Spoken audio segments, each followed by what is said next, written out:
បាទសួស្តីបងប្អូនទាំងអស់គ្នានេះលោកគ្រូមានលំហាត់អន្តរក្រៅមួយចង់បង្ហាញបងប្អូនទាំងអស់គ្នាហើយ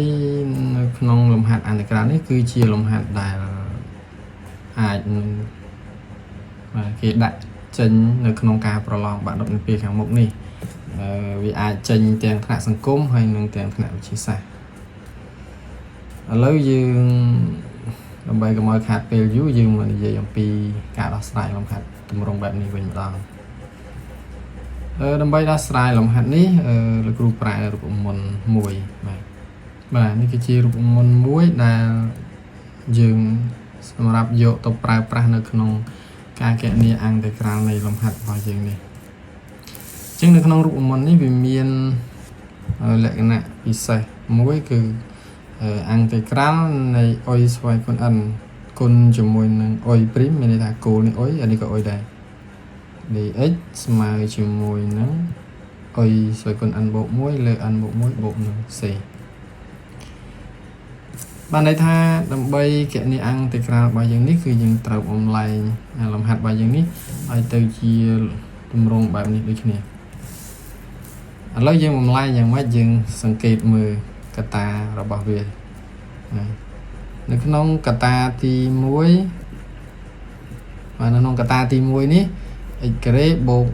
x បូកនឹង1ចំណែកកត្តាទី2 2x បូក1អញ្ចឹងយើងសាកសង្កេតមើលទៅលើកត្តាទាំងពីរហ្នឹងតែនៅក្នុងកត្តាទាំងពីរហ្នឹងកត្តាណាគឺជា derivative របស់កត្តាណាយើងមកសាកមើលឧទាហរណ៍យើង derivative សាក x ការ៉េនៅពេលយើង derivative យើងបាន 2x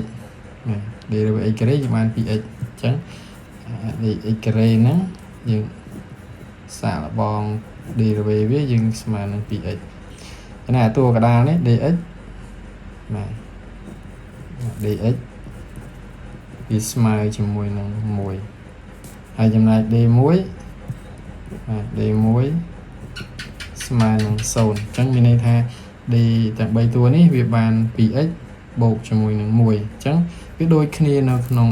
កន្លែងកត្តាទី2នេះអញ្ចឹងបើដូចគ្នានៅក្នុងកត្តាទី2បានន័យថានៅក្នុងកត្តាទី2យើងអាចសរសេរទៅជា derivative នៃកត្តាទី1បានអញ្ចឹងអានេះវាទៅជាx ការ៉េបូក x បូក1ហើយវាស្វ័យគុណ1អញ្ចឹងស្វ័យគុណ1យើងសរសេរត្រង់មកអញ្ចឹងបងប្អូនប្រយ័ត្នច្រឡំស្វ័យគុណជាមួយនឹង derivative ចំណែកកន្លែង 2x បូក1យើងដាក់ទៅជា x បាទ x ការ៉េបូក x បូក1ព្រីមហើយដាក់ dx នៅពេលដែលយើងសរសេរវាបែបនេះហើយអញ្ចឹងយើងមើលកន្សោមដែលយើងសរសេរហ្នឹងដូចគ្នានឹងរូបមន្តនេះអុយគុណ n គុណនឹងអុយព្រីម dx យើងស្មើប៉ុណ្នេះអញ្ចឹងអានេះដូចគ្នាដែរបាទ x ការ៉េបូក x បូក1ស្វ័យគុណ1ស្វ័យគុណ1ហ្នឹងគឺ n ហ្នឹងឯង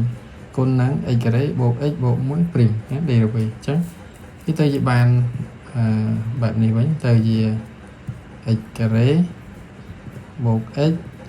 បូក1ស្វ័យគុណ1បូកថែម1វាបានស្វ័យគុណ2អញ្ចឹងកាលណានេះស្វ័យគុណ2វាបែងវាលេខ2ដែរគ្នា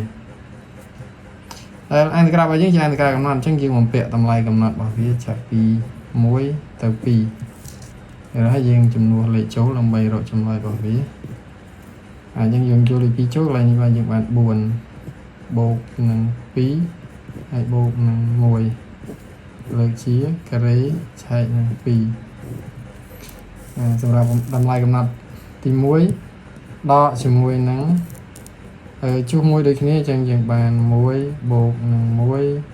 បូកនឹង1ទៀតលើកជាការ៉េលើក2ដូចគ្នាតោះមកយើងសម្រួលចម្លើយវាមកដោយសារវាភាគបែង2ដូចគ្នាអញ្ចឹងយើងដាក់ភាគបែងរង2ហើយកន្លែងនេះយើងបាន4បូកនឹង2បាន6បូក1ថែមបាន7អញ្ចឹង7ការ៉េដកនឹងអានេះយើងបាន3ការ៉េ7ការ៉េស្មើនឹង49ដកនឹង3ការ៉េស្មើ9ចែកជាមួយនឹង2អញ្ចឹងយើងដកវាមក49ដក9អសល់40លើ2ចែក40ចែក2យើងបាន20អញ្ចឹងអន្តរក្រៅរបស់យើងមានចម្លើយស្មើនឹង20